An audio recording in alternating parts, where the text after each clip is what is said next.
Ma Long, 34 consecutive months. Ma Long didn't just reach the top. He stayed there so long the ranking system stopped feeling real. From 2015 to 2018, Ma Long held the world #1 ranking for 34 consecutive months. No injuries, no scandals, no dips, no breaks. Dominance attracts chaos, egos, nightlife, addiction. Not Ma Long. While rivals burned out, Ma Long became quieter, more precise, more machine. This record will never be broken. Not because someone isn't talented enough, but because modern table tennis destroys players mentally faster than ever. Ma Long survived pressure that broke others. Zhang Jike collapsed emotionally. Fan Zhendong cracked under expectation. Others turned to excess. Ma Long did none of it. No drug scandals, no gambling, no arrests, which somehow makes this record more insane. In a sport where stress eats careers alive, Ma Long stayed clean and still won everything. This isn't a record about rankings.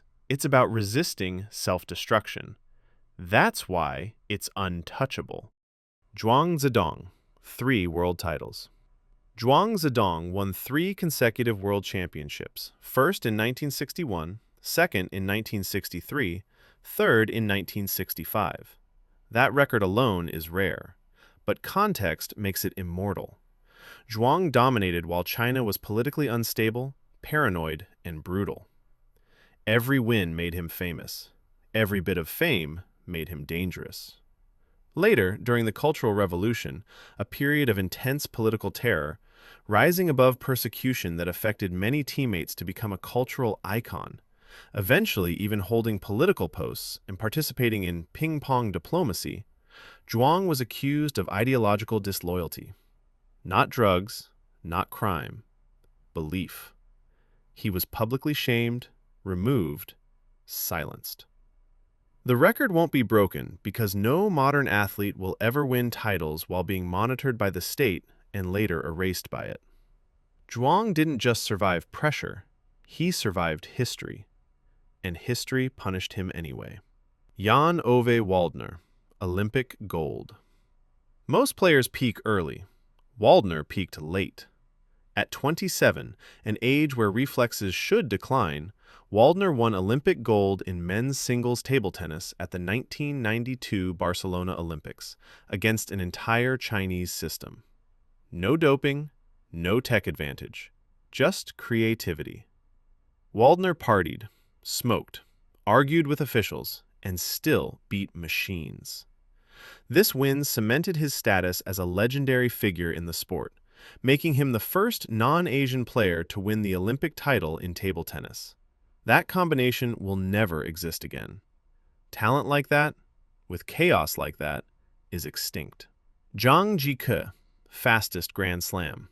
Zhang Jike achieved the fastest table tennis Grand Slam in history, winning the World Championships, 2011, World Cup, 2011, and Olympic singles gold, 2012, consecutively within 445 days, making him the 4th male player to earn a career Grand Slam and the first to hold all 3 titles simultaneously.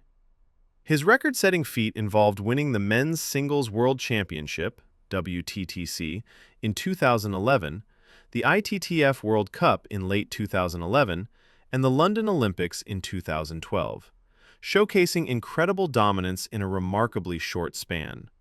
No one has even come close since. Why? Because Zhang burned like a meteor.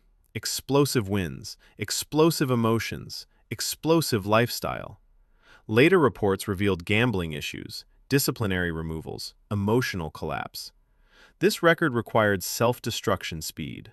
No modern federation will allow it again. Deng Yaping, most dominant short career. Deng Yaping didn't dominate for long. She didn't need to. From 1989 to 1997, Deng Yaping won 18 major world titles, including 4 Olympic gold medals and 11 world championship titles, in less than a decade. That pace is the record.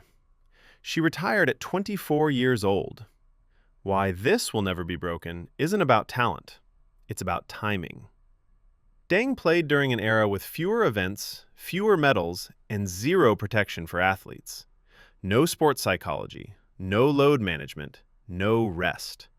She was also repeatedly rejected early in her career for being too short, just 150 centimeters. That rejection became fuel. Teammates later said Deng trained with visible anger, not rage, focus sharpened by resentment. Modern players don't burn that hot, and federations won't allow careers that short and that intense. Today, athletes are managed, protected, extended. Deng Yaping compressed an entire Hall of Fame career into 8 brutal years. That combination of volume, dominance, and brevity is gone forever. This record isn't about medals. It's about how much someone can take before choosing to walk away undefeated. Liu Shiwen, World Cup titles. Liu Shiwen holds a record that sounds fake. She won the Women's World Cup 5 times, more than any player in history. 10 years apart. Same player, same trophy. What makes this record unbreakable isn't just the number, it's the emotional cost. Liu Shiwen was famously left out of Olympic singles in 2016, despite being world #1.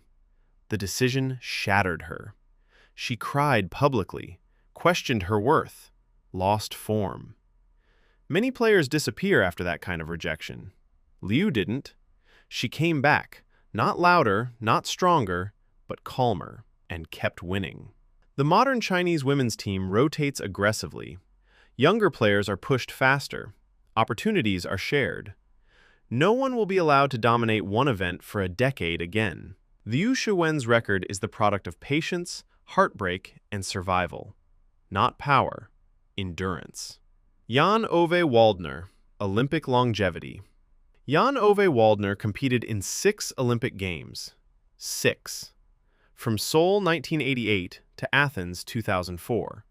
He won medals 12 years apart. Gold in 1992, silver in 2004. That gap is the record.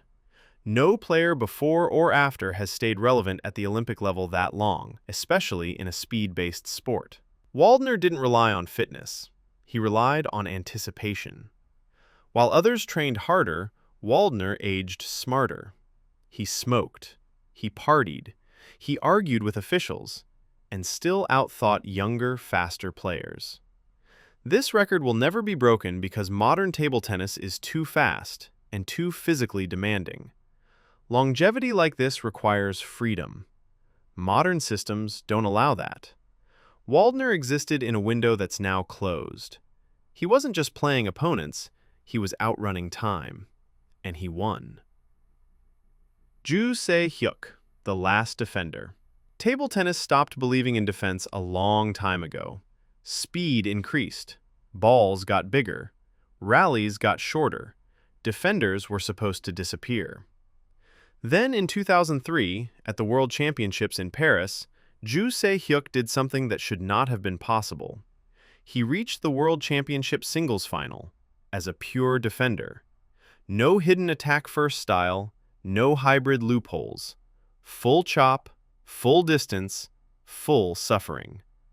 He defeated one attacker after another, grinding rallies past 20, 30, 40 shots. Opponents looked physically offended by how long points lasted. Crowds didn't know whether to cheer or panic. Joo didn't dominate with power. He dominated with patience.